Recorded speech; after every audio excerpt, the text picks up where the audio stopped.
മഴക്കാലമായതുകൊണ്ട് നമ്മളെല്ലാവരും വളരെ ശ്രദ്ധിച്ചിരിക്കണം. കാരണം എന്താണ്, നമ്മുടെ ചുറ്റും കുറേ രോഗങ്ങളുണ്ട് അല്ലേ. അപ്പോൾ ഇതുവരെ കേൾക്കാത്ത പല രോഗങ്ങളുമാണ് ഇപ്പോൾ റിപ്പോർട്ട് ചെയ്തുകൊണ്ടിരിക്കുന്നത്. അപ്പോൾ എൻ്റെ മക്കളെല്ലാവരും സ്കൂളിൽ പോകുന്ന മക്കളാണ്. അപ്പോൾ അതുകൊണ്ട് നിങ്ങളെല്ലാവരും വളരെ ഹെൽത്തി ആയിട്ട് തന്നെ ഇരിക്കണം. മഴയത്തൊന്നും ഇറങ്ങി നടക്കാതെ നല്ല കുട്ടികളായിട്ട് തന്നെ ഇരിക്കണം. അപ്പോൾ അതിന് വേണ്ടിയിട്ട് നിങ്ങൾ ശ്രദ്ധിക്കേണ്ട കുറച്ച് കാര്യങ്ങൾ, അല്ലെങ്കിൽ ഈ മഴക്കാലവുമായി ബന്ധപ്പെട്ട കുറച്ച് രോഗങ്ങളും അതിൻ്റെ ലക്ഷണങ്ങളുമാണ് മിസ് ഈ ഒരു വീഡിയോയിൽ പറഞ്ഞുതരാൻ പോകുന്നത്. അപ്പോൾ മഴക്കാലത്ത് പ്രധാനപ്പെട്ട രോഗങ്ങളാണ് ഡെങ്കിപ്പനി, മലമ്പനി, ചിക്കുൻഗുനിയ, എലിപ്പനി, മഞ്ഞപ്പിത്തം, കോളറ, വയറിളക്കം. ഇനി ഇതിൽ നമ്മുടെ ഡെങ്കിപ്പനി പരത്തുന്നതിന് മെയിനായിട്ടുള്ള കാരണക്കാരെന്ന് പറയുന്നത് കൊതുകുകളാണ്. ചിലപ്പോൾ കൊതുകുകൾ ഏറ്റവും കൂടുതൽ എങ്ങനെയാണ് ഉണ്ടാവുന്നത്? കെട്ടിക്കിടക്കുന്ന വെള്ളം ഉണ്ടെങ്കിലും വീടും പരിസരമൊന്നും വൃത്തിയില്ലെങ്കിലും ഒക്കെ ഈ കൊതുകുകൾ കൂടുതലായിട്ട് പെരുകും. അങ്ങനെ ഈ കൊതുകുകൾ വഴി ഉണ്ടാവുന്ന ഏറ്റവും മാരകമായിട്ടുള്ള ഒരു രോഗമാണ് ഡെങ്കിപ്പനി എന്ന് പറയുന്നത്. ഇപ്പൊ ഡെങ്കിപ്പനി വന്നു കഴിഞ്ഞാൽ നമുക്കുണ്ടാകുന്ന പ്രധാന രോഗലക്ഷണമാണ് നല്ല വിറവലോടുകൂടിയ പനി ഉണ്ടാവും, നല്ല തലവേദനയായിരിക്കും, ശരീരവേദന, കണ്ണുവേദന, നടുവേദന, ചുവന്ന തടുപ്പ് നമ്മുടെ ശരീരത്തിൽ കാണും. ഇങ്ങനെ എന്തെങ്കിലും രോഗലക്ഷണങ്ങൾ ഉണ്ടെങ്കിൽ സ്വയം ചികിത്സയ്ക്ക് പകരം നിങ്ങൾ എന്ത് ചെയ്യണം? ഡോക്ടറെ എന്തായാലും പോയി കൺസൾട്ട് ചെയ്യാം. അപ്പൊ ആദ്യം തന്നെ ചികിത്സിച്ചു കഴിഞ്ഞാൽ രോഗം വലുതാവാതെ തന്നെ എൻ്റെ മക്കൾക്ക് രക്ഷപ്പെടാനും പറ്റും. അടുത്തതായി ഏറ്റവും ഒരു ഭീകര രോഗമാണ് മലമ്പനി അല്ലെങ്കിൽ മലേറിയ എന്ന് പറയുന്നത്. അപ്പൊ ഇതിനും കാരണക്കാരൻ നമ്മുടെ കൊതുകുകൾ തന്നെയാണ്. അപ്പൊ മഴക്കാലത്ത് കൊതുകുകളുടെ എണ്ണം കൂടുതലായിരിക്കും. അപ്പൊ ഈ മഴക്കാലത്ത് കൊതുകുകളുടെ എണ്ണം കുറയ്ക്കാനുള്ള കുറേ കാര്യങ്ങൾ നമ്മൾ ഓൾറെഡി നമ്മുടെ വീഡിയോയിലൊക്കെ പറഞ്ഞിട്ടുണ്ടായിരുന്നു. ആ കാര്യങ്ങളെല്ലാം മക്കളെല്ലാവരും കൃത്യമായിട്ട് ചെയ്യുന്നുണ്ടെന്ന് മിസ് എക്സ്പെക്ട് ചെയ്യാണ്. അപ്പൊ മലമ്പനി വന്നു കഴിഞ്ഞാൽ പ്രധാനമായിട്ടുണ്ടാകുന്ന രോഗലക്ഷണമാണ് പനി, തലവേദന, ഛർദി, വിളർച്ച, മൂത്രത്തിന്റെ നിറമൊക്കെ മാറും. അപ്പൊ അങ്ങനെ എന്തെങ്കിലും ലക്ഷണങ്ങൾ ഉണ്ടെങ്കിൽ വേഗം തന്നെ ഡോക്ടറെ കൺസൾട്ട് ചെയ്യണം. അതിനുള്ള ചികിത്സയും കാര്യങ്ങളും മക്കളെല്ലാവരും എടുക്കണം. ഇനി അടുത്തതായിട്ട് ശ്രദ്ധിക്കേണ്ട ഏറ്റവും വലിയൊരു രോഗമാണ് ചിക്കുൻഗുനിയ എന്ന് പറയുന്നത്. അപ്പൊ ചിക്കുൻഗുനിയയ്ക്കും കാരണം കൊതുകുകൾ തന്നെയാണ്. അപ്പൊ പലതരം കൊതുകുകളുണ്ട്. ഇപ്പൊ അനോഫിലസ് ഉണ്ട്, ക്യൂലെക്സ് ഉണ്ട്, അങ്ങനെ പലതരം കൊതുകുകളുണ്ട്. അപ്പൊ പലതരം കൊതുകുകൾ പലതരം രോഗങ്ങളാണ് നമുക്ക് പരത്തുന്നത്.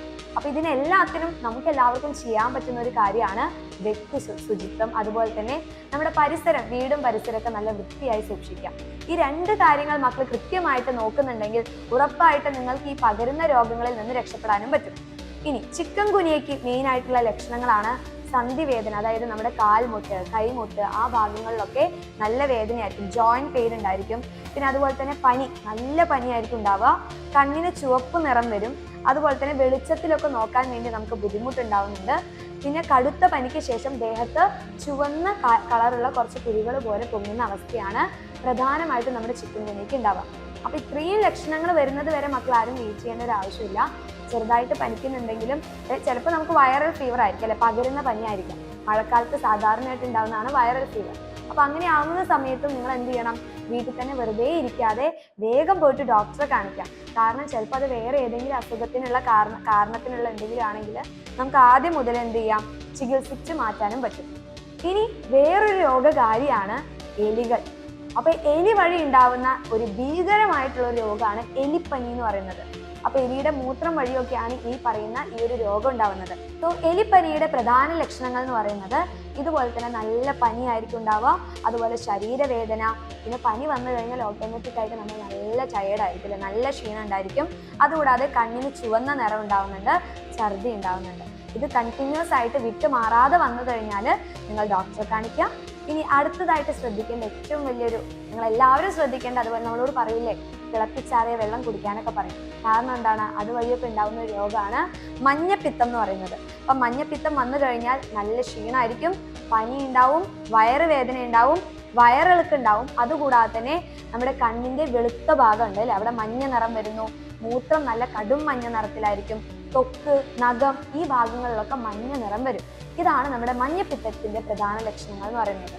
അപ്പൊ മെയിൻ ആയിട്ട് നമ്മൾ ഈ പറഞ്ഞിട്ടുള്ള രോഗത്തിനൊക്കെ കാരണക്കാരെന്ന് പറയുന്നത് കുറെ രോഗകാരികളാണ്. അപ്പൊ അതിന് വ്യക്തി ശുചിത്വം, വീടും പരിസരം വൃത്തിയായി സൂക്ഷിക്കുക, പിന്നെ ഹെൽത്തി ഫുഡ് കഴിക്കുക. പുറമേ നിന്ന് ഫുഡൊക്കെ മാക്സിമം ഒഴിവാക്കുക. കാരണം മഴക്കാലത്ത് ഈ പറയുന്ന വെള്ളം നല്ല വെള്ളമായിരിക്കണം കുടിക്കേണ്ടത്. അപ്പൊ നമ്മൾ പുറമേ പോയിട്ട് ജ്യൂസും കാര്യങ്ങളൊക്കെ കുടിച്ചു കഴിഞ്ഞാൽ ഏത് വെള്ളത്തിലാണ് അത് ഉണ്ടാക്കുന്നത് നമുക്ക് ഒരു ധാരണ ഉണ്ടായിരിക്കില്ല. വീട്ടിലാണെങ്കിൽ നമുക്ക് വിശ്വസിച്ച് കുടിക്കാൻ പറ്റും, കാരണം നമ്മുടെ പാരൻസ് നമുക്ക് എല്ലാ കാര്യങ്ങളും ബെസ്റ്റ് ആയിട്ട് തന്നെ തരിക. അപ്പം അതുകൊണ്ട് നിങ്ങളുടെ ഹെൽത്ത് എല്ലാം സൂക്ഷിക്കേണ്ടത് നിങ്ങൾ തന്നെയാണ്. കാരണം അതുവഴി ഉണ്ടാവുന്ന എല്ലാ ബുദ്ധിമുട്ടുകളും നമ്മൾ ഒറ്റയ്ക്കാണ് സഹിക്കേണ്ടത്. അപ്പം നിങ്ങൾ ഈ ഒരു കുഞ്ഞു പ്രായമായതുകൊണ്ട് നിങ്ങളുടെ പാരൻസും കൂടി ബുദ്ധിമുട്ടും. അപ്പം നിങ്ങൾക്ക് കുറേ സ്കൂൾസിലുള്ള ക്ലാസ്സസ് മിസ്സായി കഴിഞ്ഞാൽ എക്സാംസ് ഒന്നും കറക്റ്റായിട്ട് ഫോളോ ചെയ്യാൻ പറ്റില്ല. അതുകൊണ്ട് ഈ ഒരു മഴക്കാലത്ത് എൻ്റെ മക്കളെല്ലാവരും ഹെൽത്തി ആയിട്ടിരിക്കുക. ഈ ഒരു യൂസ്ഫുൾ ആയിട്ടുള്ള വീഡിയോ നിങ്ങൾ മാക്സിമം നിങ്ങളുടെ ഫ്രണ്ട്സിനൊക്കെ ഷെയർ ചെയ്യുക.